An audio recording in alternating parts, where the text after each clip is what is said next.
Bonjour frères et sœurs et merci de votre fidélité. Si nous nous sommes rassemblés ce matin dans cette église, c'est parce que Jésus-Christ a pris de la place dans nos vies. C'est parce que son évangile d'amour et de pardon a porté et porte encore du fruit dans nos cœurs d'hommes et de femmes. Ce rassemblement, c'est bien le signe que Dieu n'est pas indifférent à la vie, à la nôtre, à celle du monde.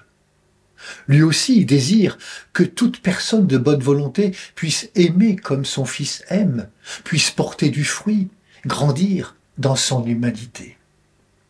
Et pas n'importe quel fruit, mais celui de la vigne, c'est-à-dire celui du Christ lui-même. Moi, je suis la vraie vigne et mon Père est le vigneron. Mes enfants, nous devons aimer, non pas avec des paroles et des discours, mais en actes et en vérité. Jésus a aimé par toutes les fibres de sa personne, jusqu'à donner sa vie pour nous ouvrir le chemin de l'espérance. Parce que nous sommes les amis de Jésus, nous sommes des hommes et des femmes tournés vers l'avenir. Ce passage de l'Évangile est situé par l'auteur au soir du Jeudi Saint, la veille où le Christ devait souffrir et mourir. C'est dire l'importance de ces paroles. Elles ne sont pas un slogan publicitaire ou bien une parole qu'on prononce à l'emporte-pièce. Elles forment un testament, un appel à quiconque cherche et veut trouver un sens à sa vie. Les paroles de Jésus sont fortes. Elles sont fortes parce qu'elles ont du sens. Et dans un monde où le paraître, le ponctuel, dans un monde où les hommes et les femmes sont souvent peu considérés, ces paroles nous interpellent. Beaucoup, aujourd'hui, cherchent une direction, un avenir, tant professionnel que pour leur vie tout entière, humaine et spirituelle. À quelle vigne se connecter? Celle toujours plus envahissante de nos écrans numériques? Jésus nous éclaire. Demeurez en moi comme moi en vous.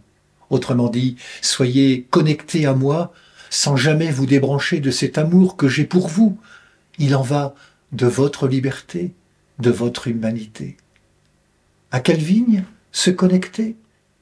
Dans la première lecture, Paul, celui qui autrefois persécutait les chrétiens, choisit de rejoindre la communauté des disciples du Christ ressuscité. Il a compris que pour vivre et aimer, il fallait être relié. L'Église, c'est l'ensemble de celles et ceux qui, par le baptême, sont reliés au Christ, comme les sarments à la vigne. Vous l'avez remarqué, il y a un mot qui traverse tout l'évangile de ce dimanche. Demeurer. Voilà ce que propose Jésus comme chemin. Dans un monde où nous courons après le temps, dans un monde où nous zappons, dans un monde où nous n'avons plus de mémoire, le Christ nous propose de demeurer. Demeurez en moi comme moi en vous. En Christ, nous avons un point d'ancrage. En Christ, nous avons la stabilité pour affronter un monde éclaté. En Christ, nous avons la permanence, quelqu'un sur qui l'on peut se fier et se confier.